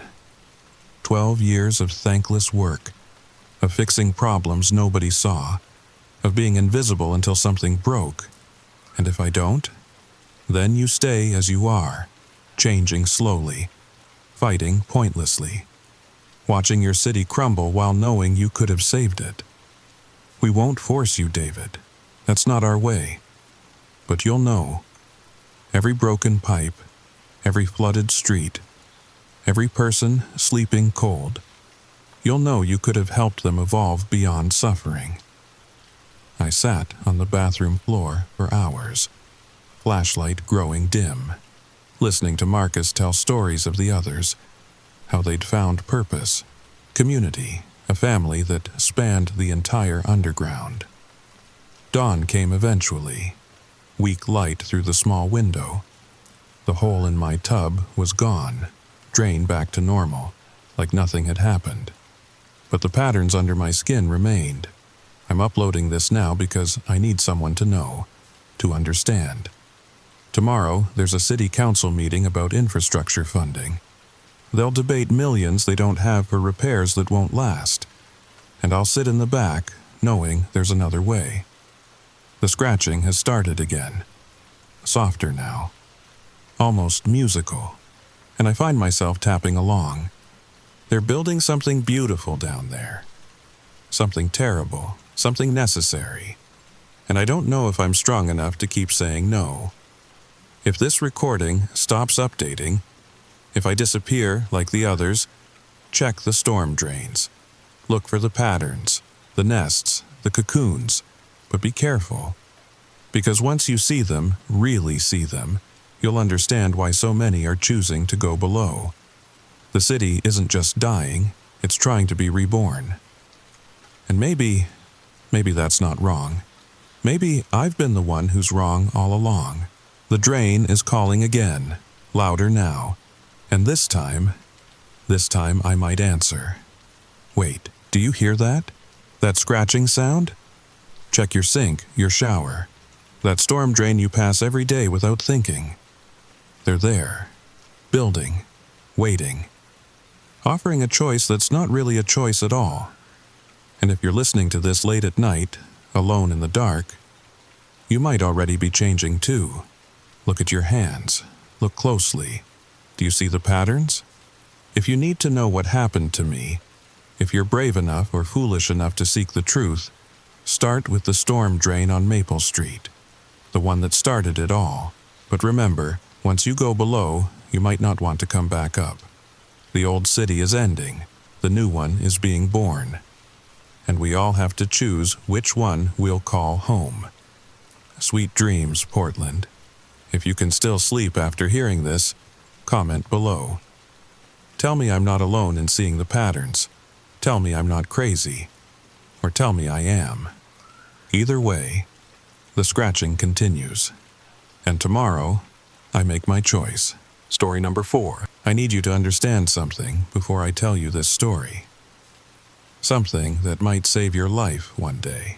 When objects in your home start moving on their own, especially keys, you need to pay attention. Because keys open doors. And sometimes, those doors should stay locked. If you're listening to this right now, lying in bed, maybe with your keys hanging on that hook by the door, I want you to remember where you put them.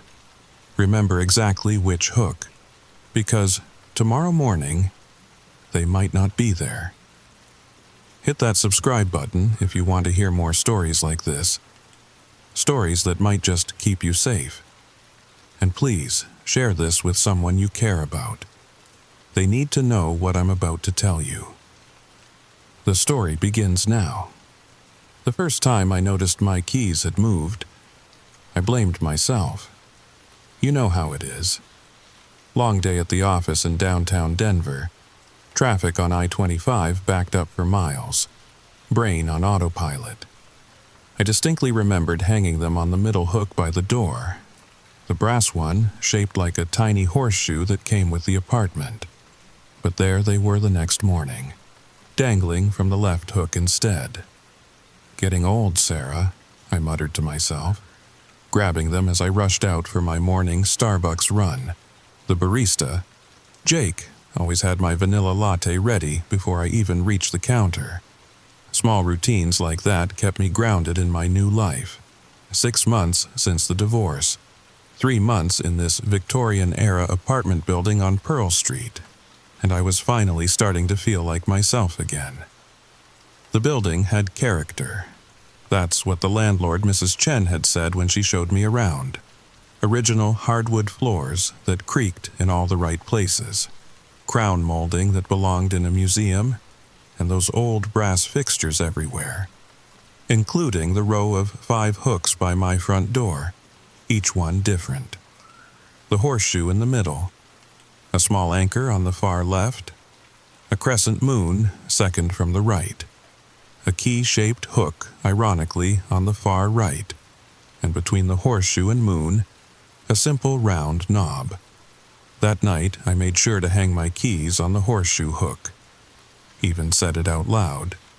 Keys on the middle hook, Sarah. Middle hook. My therapist would probably say I was overthinking things. Stress from the divorce manifesting in weird ways. But I needed the certainty. The next morning, they were on the moon hook. I stood there in my pajamas, coffee mug frozen halfway to my lips, staring at those keys like they'd personally betrayed me. The keychain, a small Colorado flag my daughter Emma had given me before she left for college, caught the morning light streaming through my living room window. "Okay," I whispered, setting down my mug with trembling hands. "Okay, think, Sarah." Maybe I'd been sleepwalking. The divorce had messed with my sleep schedule pretty badly. Some nights I'd wake up on the couch with no memory of leaving my bed. But moving keys? That seemed specific. I decided to test it. That evening, after my usual Thursday night yoga class, I hung the keys on the anchor hook. Far left. Took a picture with my phone for proof. Even put a tiny piece of scotch tape on the wall behind them. Barely visible, but I'd know if they moved. Friday morning, 6:47 a.m., I padded out to the living room. The keys were on the key-shaped hook. Far right. The tape was still there on the wall behind the anchor hook, untouched. My hands shook as I grabbed my phone, pulled up the photo from last night. There they were, clearly hanging from the anchor. Same keys, same Colorado flag keychain, completely different hook. "This is insane," I said to the empty apartment. My voice sounded too loud in the morning quiet. Outside, Denver was waking up. I could hear the familiar rumble of the RTD bus, the distant hum of traffic. Normal sounds. Safe sounds. But inside my apartment, something was very wrong. I started documenting everything. Every night, a photo. Every morning, another photo.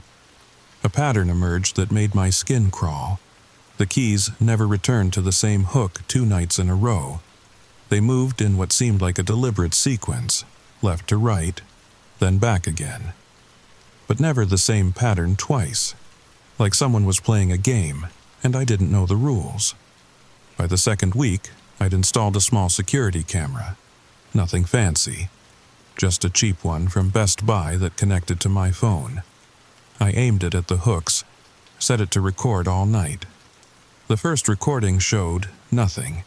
8 hours of absolutely nothing. The keys hanging there on the round knob hook, perfectly still. Until 3:33 a.m. That's when the video glitched. Not a normal glitch, not pixelation or freezing. The image warped, like someone had taken the pixels and stirred them with an invisible spoon. For exactly 3 seconds, when the image cleared, the keys were on the horseshoe hook. I watched that 3-second segment over and over, slowed it down, enhanced it. Frame by frame, trying to see something, anything, but there was nothing to see. One frame they were on the round knob, the next frame was the start of the distortion, and 3 seconds later, horseshoe hook. "Maybe it's the camera," my sister Lisa said over FaceTime that evening. She lived in Boulder, only 40 minutes away, but might as well have been on the moon for how often we saw each other. "Electromagnetic interference or something?" "From what?" I asked, adjusting my laptop so she could see the hooks behind me. "I don't have anything electronic near there." "Old building," she shrugged. "Old wiring, maybe call an electrician." But I knew it wasn't electrical. I could feel it. That crawling sensation you get when you know you're being watched. Every night when I hung up those keys, I felt eyes on me. Not human eyes. Something else. I started sleeping poorly. Would wake up at 3:33 a.m. exactly. Heart pounding. Certain I'd heard something. But the apartment was always quiet. Just the usual sounds of an old building settling. Pipes groaning. Neighbors moving around upstairs. Then I found the first note. It was a Tuesday morning, 3 weeks into what I'd started calling the key situation. I stumbled out for my morning coffee, reached for the keys on the crescent moon hook, and there it was, a small piece of paper. Folded once, tucked behind the keys. My name was written on the outside in handwriting I didn't recognize. Careful, precise letters. Sarah. Inside, a single line, "Stop watching." The paper was old. Not just old, ancient. It felt brittle between my fingers, like it might crumble if I wasn't careful. The ink was faded brown, the kind you see in museums, but the message was clearly meant for me. Current me. Right now me. I called in sick to work. Spent the entire day tearing apart my apartment, looking for more notes, clues, anything. Found nothing. But that night, I left my own note, taped it to the horseshoe hook where I hung my keys. "Who are you?" The next morning, my keys were on the anchor hook. My note was gone. In its place, another piece of that ancient paper. Someone who needs them. Needs them? Needs my keys? For what? That's when I noticed something that made my blood run cold. My house key, the main one, had tiny scratches around the teeth. Fresh scratches, like someone had been using it. I changed the locks that afternoon. Cost me $200 I couldn't really afford. But the locksmith, a chatty guy named Carlos, assured me these were the best deadbolts money could buy. "Nobody's getting through these without your permission," he said, testing the new keys. "Sleep tight tonight, ma'am." But I didn't sleep at all. I sat on my couch, facing the door, new keys clutched in my hand, waiting, watching. At 3:33 a.m., I heard it, the unmistakable sound of a key sliding into a lock. My old lock, the one Carlos had removed hours ago. The doorknob turned, once, twice, then silence. I held my breath, keys cutting into my palm from how hard I was gripping them. The silence stretched on. 1 minute, 5, 10. Finally, I crept to the door, looked through the peephole. The hallway was empty, but on the floor, right in front of my door, was another note. I didn't want to open the door. Every instinct screamed at me to stay inside, stay safe, but I had to know. I slid the chain lock into place, turned the deadbolt, cracked the door just enough to snatch the paper. "You changed them. That wasn't nice, Sarah. I should have moved out. Any rational person would have packed up and left. But where would I go? Back to my ex-husband's place? Lisa's couch? I'd fought too hard for my independence to give up now. Besides, I needed to understand what was happening." The notes kept coming. Every morning, a new message where my keys had migrated. The handwriting was always the same, that careful, antiquated script. The paper always felt like it would crumble in my hands. "I've been watching this door for so long. You're the first one to notice. The others just blamed themselves. Others? I started researching the building's history. The Denver Public Library had old records, newspaper clippings, property transfers. The building dated back to 1887, originally built as a boarding house for silver miners. Over the decades, it had been many things. A speakeasy during Prohibition, a hotel in the 50s, converted to apartments in the 70s. But one detail made me stop breathing. In 1923, a woman named Margaret Walsh had lived in what was now my apartment. She'd been found dead, locked inside her room. The door had been locked from the outside, but her keys were found hanging on the hooks inside.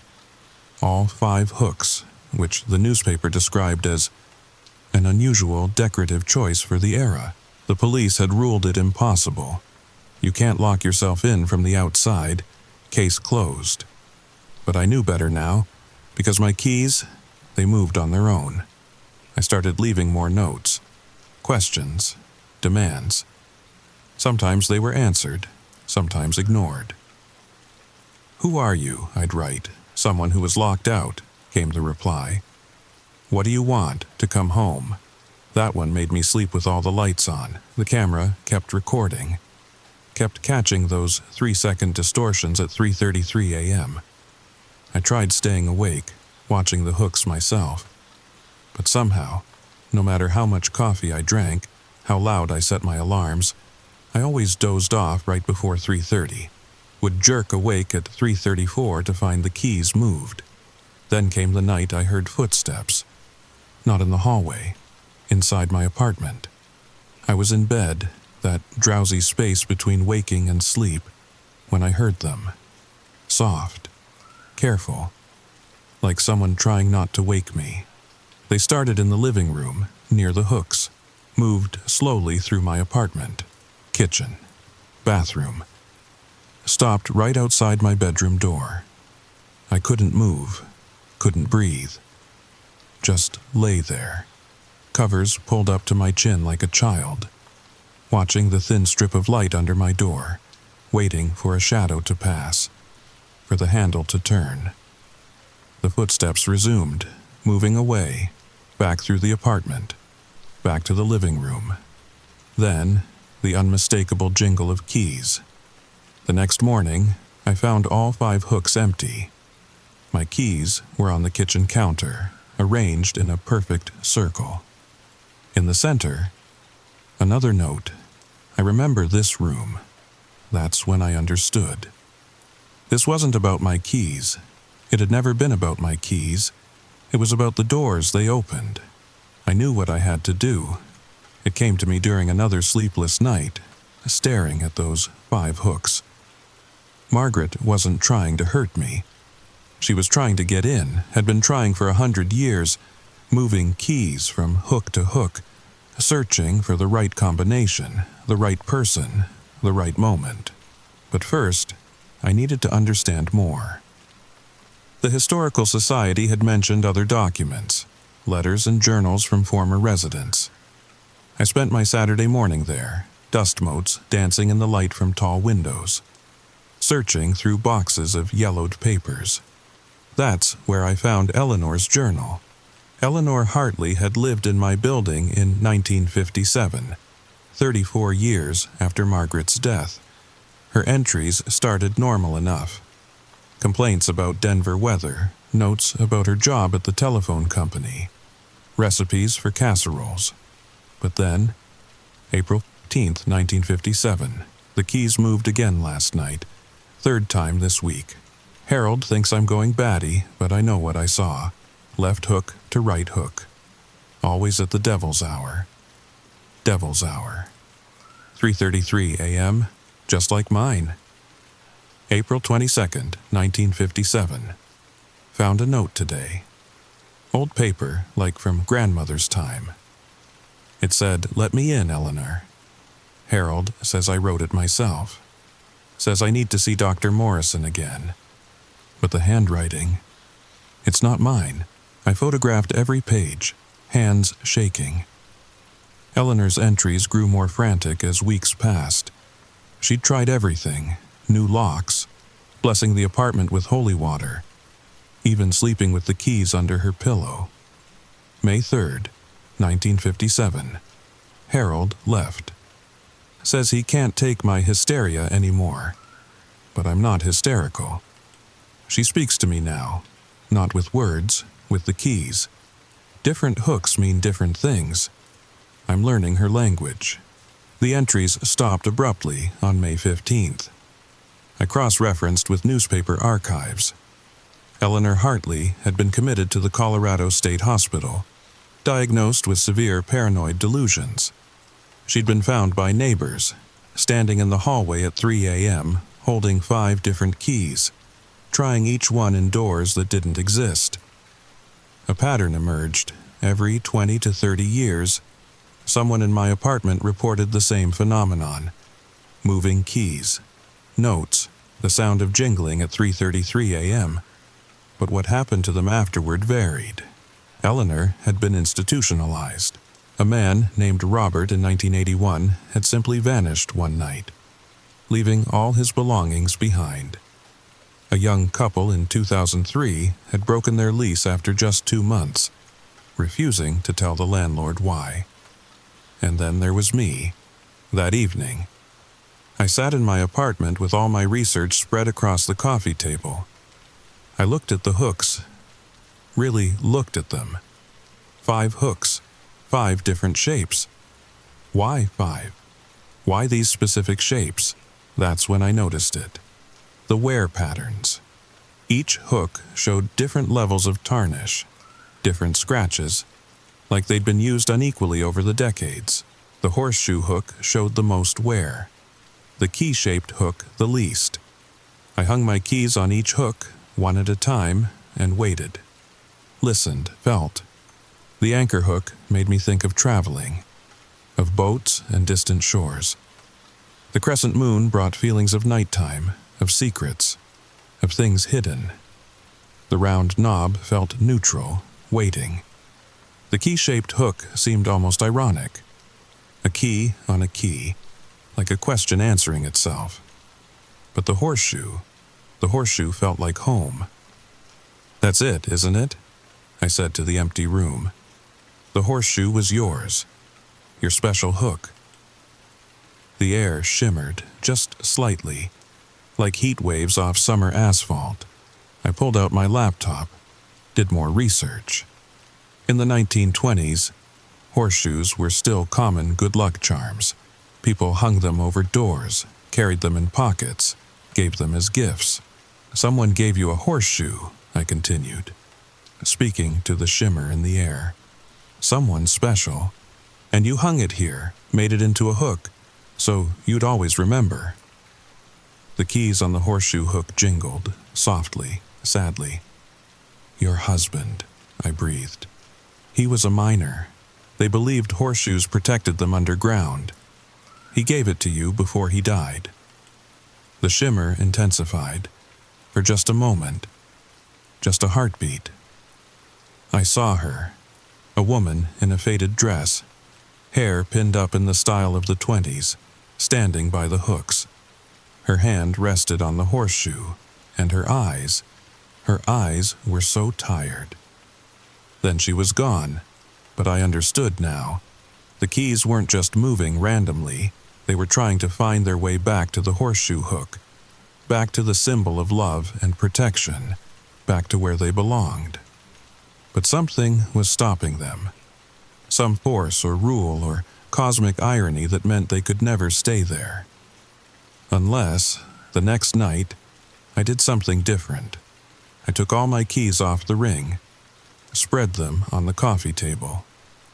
House key, car key, mailbox key, storage unit key. Each one a tiny metal promise that, somewhere, I belonged. Then I found my old keys, the ones from the house David kept. Still in my junk drawer, still on the Broncos keychain he'd given me for our anniversary. Useless now, but I added them to the pile anyway. We collect so many keys in life, I said to the empty room, but I knew she was listening. Keys to places we can't go anymore, people we can't reach, lives we can't get back to. The air grew thick, expectant. I picked up each key, one by one, and hung them on the hooks. My current house key on the anchor, car key on the moon, mailbox on the round knob, storage on the key hook, and my old house key, the one that opened nothing now. I hung that on the horseshoe. The change was immediate. The temperature dropped 10 degrees. My breath came out in visible puffs. And there, by the hooks, a shape formed. Not quite solid, but more than shadow. Margaret stood there, hand reaching for the horseshoe hook, for the key that didn't belong to me anymore. The key to nowhere. I understand, I whispered. They locked you out of your own life, and death didn't change that. You're still locked out. She turned to me. I could see her more clearly now. Younger than I'd imagined, maybe 35. My age.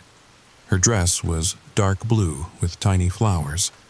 Her hair was coming loose from its pins. And her eyes were full of tears that would never fall. She pointed at the old house key, then at herself, then at the door. You want me to unlock the door with that key, I said slowly. But it won't work. It doesn't open anything anymore.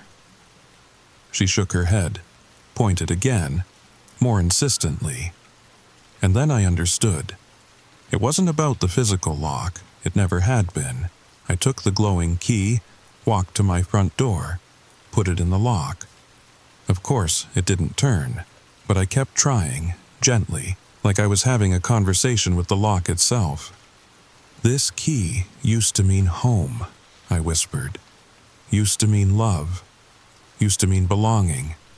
It doesn't anymore. That life is gone. That door is closed forever. The key grew warm in my hand. But Margaret, your key, the one they took from you, it still means something. You're still trying to come home, still trying to open your door. I pulled out the useless key, held it up to the moonlight. It was glowing brighter now, pulsing like a heartbeat. What if we made a trade? I asked the shimmer that was Margaret. My key that opens nothing, for your key that opens everything. The temperature dropped further. Frost formed on the windows, and Margaret became solid, real, standing right in front of me in her blue flowered dress, hand outstretched. I placed my old house key in her palm. The moment it touched her skin, everything changed. The key transformed, became older, more ornate, the kind of key they used in the 1920s. Margaret smiled, the first time I'd seen her smile. And suddenly she looked alive, truly alive. She moved past me to the door, put her key in the lock, and this time it turned. But when she opened the door, it wasn't the hallway outside, it was somewhere else. A cozy parlor with floral wallpaper, gaslight fixtures, the smell of pipe tobacco and lavender. A man's voice called from another room. "Maggie, is that you?" Margaret turned back to me, tears streaming down her now solid face. "Thank you," she mouthed. Then she stepped through the door, into the parlor, into 1923, into the life that had been stolen from her. The door swung shut. When I opened it again, there was just the regular hallway. Mr. Peterson from 4B shuffling past in his slippers, giving me an odd look. I closed the door, turned back to my apartment. The frost was melting off the windows, the temperature returning to normal, and on the horseshoe hook, my keys hung exactly where they should be. But there was something else, too. A new key on my ring, old-fashioned brass, worn smooth with age. I'd never seen it before, but somehow I knew exactly what it was for. That brass key changed everything. It opened doors. Not just any doors. The right doors. The elderly woman in 2C who never answered her door?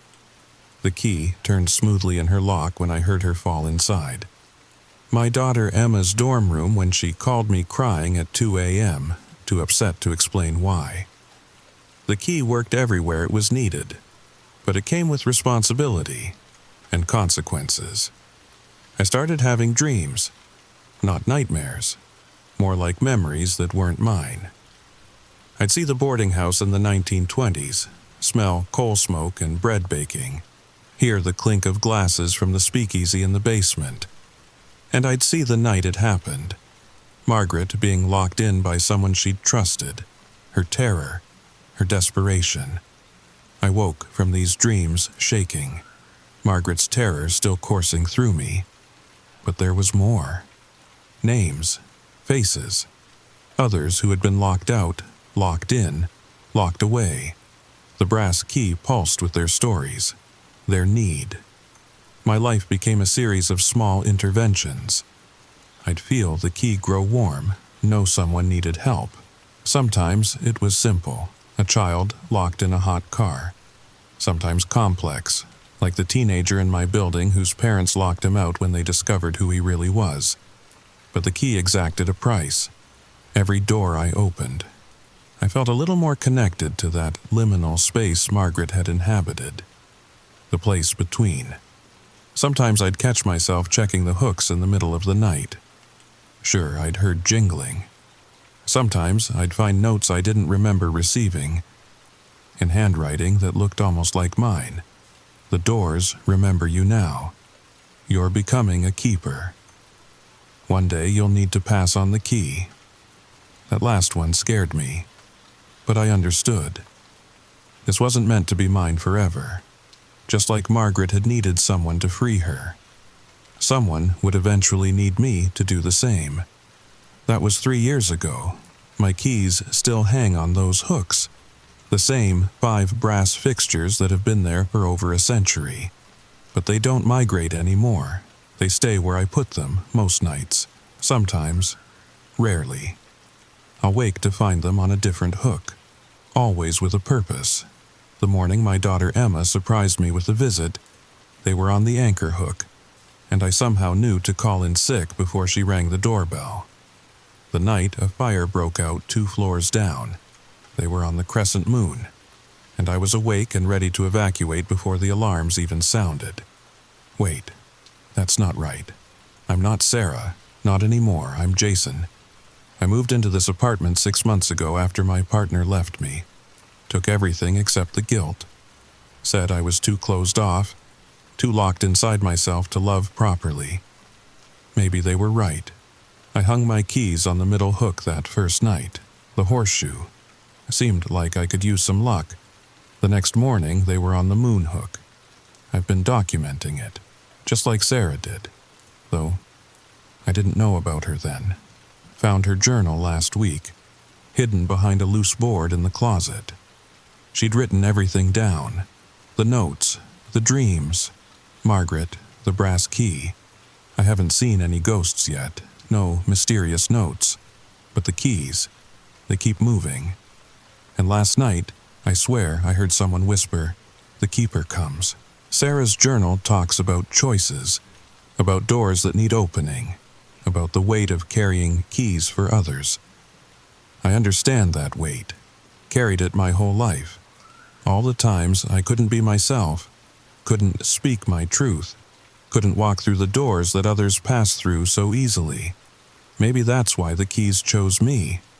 Maybe that's why this apartment became available just when I needed it most. Mrs. Chen mentioned something odd when I signed the lease. Said the previous tenant, Sarah, had left suddenly. One day she was there, the next day gone. No forwarding address, no explanation, just gone. But she'd paid 6 months in advance, wanted to make sure the apartment went to the right person. "How do you know I'm the right person?" I'd asked. Mrs. Chen had smiled. "The apartment knows. It always knows."